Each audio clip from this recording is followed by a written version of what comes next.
Forget the basics. We are jumping straight into the absolute madness of the Pagani Huayra in today's explainer. 10,000. You know what that is? That is the number of individual, bespoke components meticulously crafted to build just one single Huayra. And here's the part that is literally going to blow your mind. That number? It doesn't even include the engine. It doesn't include the gearbox. We are talking about every single piece designed completely from scratch. Chapter 1. The Wind God Awakens. Redefining the Hypercar. Okay, let's rewind to 2003. Horacio Pagani is staring down a truly terrifying task. How on earth do you replace the legendary Zonda? Well, he found his inspiration high up in the Andes Mountains, specifically in Huayra Tata. That's the indigenous Quechua South American god of wind. Pagani became completely obsessed with the dual nature of wind. You know, on one hand, you have the frictionless, elegant silence of a glider, but on the other, the violent, destructive force of a hurricane. This new car absolutely had to embody both.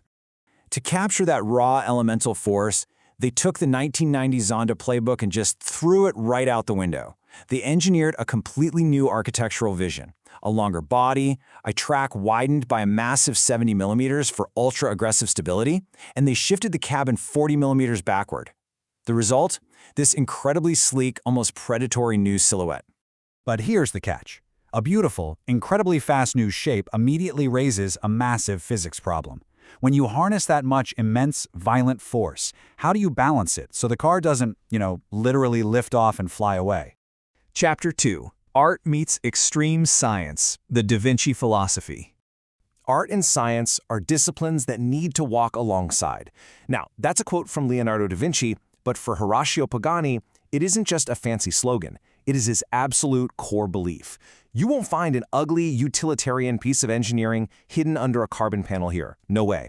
Every single bolt, every single titanium exhaust pipe is designed to be a literal masterpiece of both aesthetics and hardcore physics.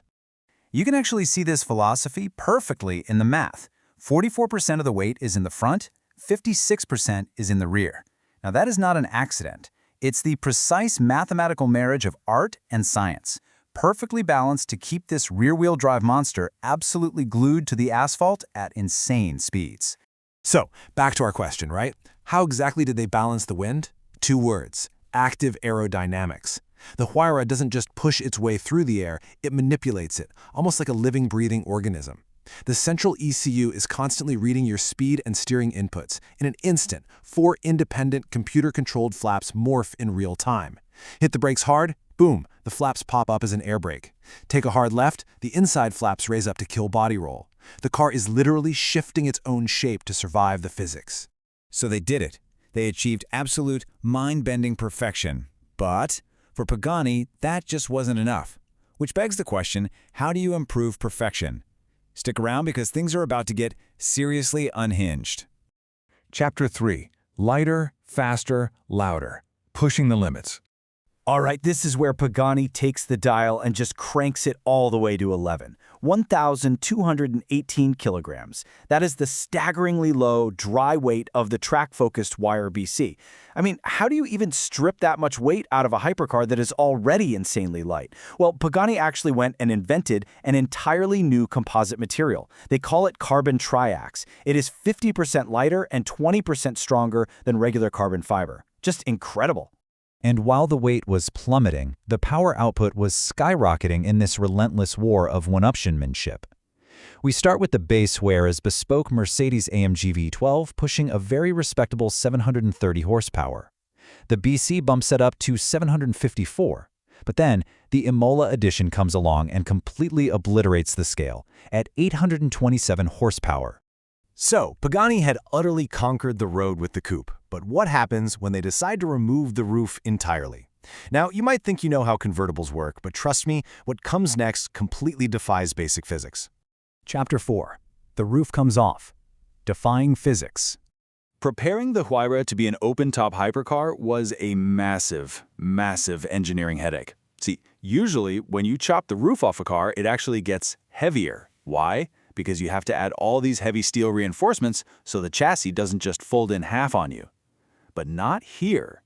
Coming in at just 1,280 kilograms, Pagani somehow managed to shave off 70 kilos. They genuinely made the convertible lighter than the original coupe. It's crazy. And then they unleashed the Roadster BC, an absolute open-air track monster. The upgrades here are just staggering. We are talking a completely rigid carbon titanium HP62 monocoque, aero that is so aggressive it generates 500 kilograms of downforce at 280 kilometers per hour. And my absolute favorite part, it uses a Formula One-style blown diffuser exhaust to route hot gases straight under the car for even more grip. Pure genius.